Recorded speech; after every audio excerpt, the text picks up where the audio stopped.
Today, we pay tribute to a veteran who went above and beyond the call of duty to protect our comrades, our country, and our freedom. Joining Jim today is his wife, Cherie, his brothers, Mike and Tom, his sons, Jamie and Matt, and many other members of his very large and beautiful family. We're also gratified to be joined by 8 previous Medal of Honor recipients. Now, Jim's name will stand forever alongside theirs in our history and in our hearts. I want to take a few minutes to tell you about Jim and how he earned this place among legends. Jim was raised in Bangor, Michigan. His father built their house from scratch and worked 40 years at a piano factory. Jim's dad taught him a simple but powerful lesson. Never do anything halfway. Always do your best. Jim took that lesson very much to heart. He played for 4 varsity sports in high school and 3 in college. In August of 1968, Jim was drafted into the Army. Within 6 months, he was trained as a medic and arrived in Vietnam. Right away, Jim poured all of himself into his duties, treating the sick and the wounded. Before long, all his fellow soldiers called him Doc. On May 13th, 1969, less than 3 months after he arrived, Jim was one of 89 men in Charlie Company to embark on a mission to secure a transportation route near Nâng Yon. As Jim and his men jumped out of the helicopter, it quickly became clear that they were surrounded by enemy troops. Within minutes, 2 choppers were shot down, and one of his men was badly wounded in the middle of an open field. Jim did not hesitate. He blazed through 100 meters of enemy fire to carry the wounded and the soldier to safety. But this was only the first of many heroic deeds Jim would perform over the next 48 hours. After tending to the first wounded soldier, Jim joined a mission to advance toward the enemy. And advance they did. Before long, they were ambushed. Again, he ran into danger to rescue his men.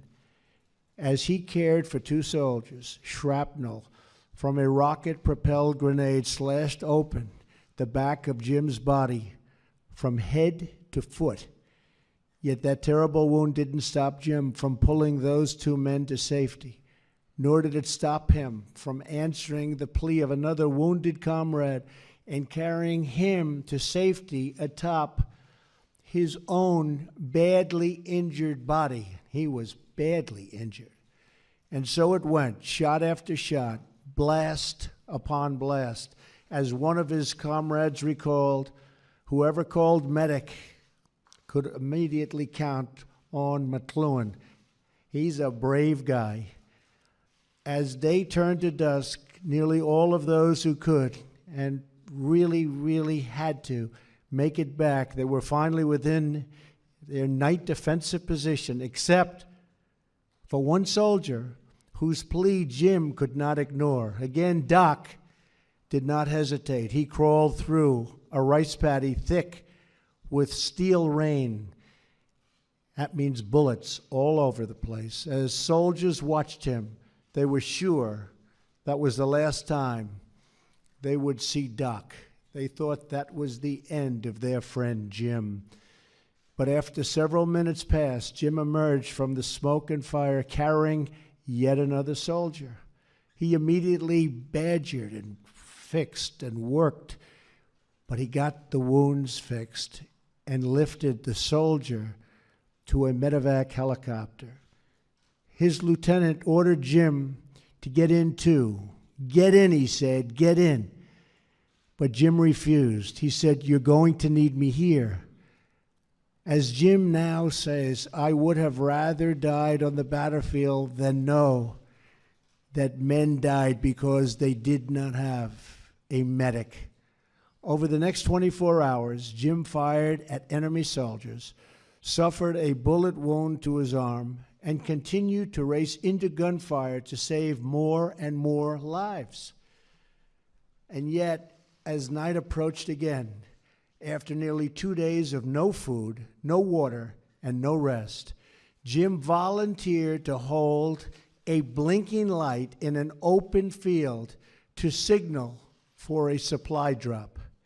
He would not yield, he would not rest, he would not stop, and he would not flinch in the face of sure death and definite danger. Though he was thousands of miles from home, it was as if the strength and pride of our whole nation was beating inside of Jim's heart. Jim did what his father had taught him. He gave it his all, and then he just kept giving. In those 48 hours, Jim rescued 10 American soldiers and tended to countless others. He was one of 32 men who fought until the end. They held their ground against more than 2,000 enemy troops. Jim, I know I speak for every person here when I say that we are in awe of your actions and your bravery. But let me tell you one thing and one more story about Jim. On the second day of that bloody fight, Jim found a few soldiers and a fellow soldier who had been shot badly in the stomach. He knew the soldier wouldn't make it if he flung him on the back, so he lifted him up and carried him in his arms. As Jim was carrying the soldier, a thought flashed through his mind. Although Jim had always been very close to his father, he realized that it was not since he had been a young boy that he had told his dad those three very simple but beautiful words, "I love you." In that moment, Jim offered up a prayer. He asked God, if you get me out of this hell on earth so I can tell my dad I love him, I'll be the best coach and the best father you could ever ask for. As he prayed, a great peace came over him. And if it was God's will for him to live, he'd keep his promise to God as soon as he had the chance. Jim made it out of that hell on earth. He made it. Here he is. And the first thing he did when he arrived back on American soil was to say those beautiful words, "I love you, Dad. I love you." Jim said those words over and over again for the next 22 years until the last time he saw his father, the night before his dad passed on. Today, I'd venture to say his dad is the proudest father in heaven. Jim fought with all of the love and courage in his soul. He was prepared to lay down his life so his brothers in arms could live theirs. With us today are 10 of the men who fought alongside Jim, and 5 of those he saved. To Bill, Randy, Mike, Joe, Kent, Robert, John, Charles, Michael, Orestes, thank you for your service and your sacrifice. Stand up wherever you may be. Where are you? Where are you?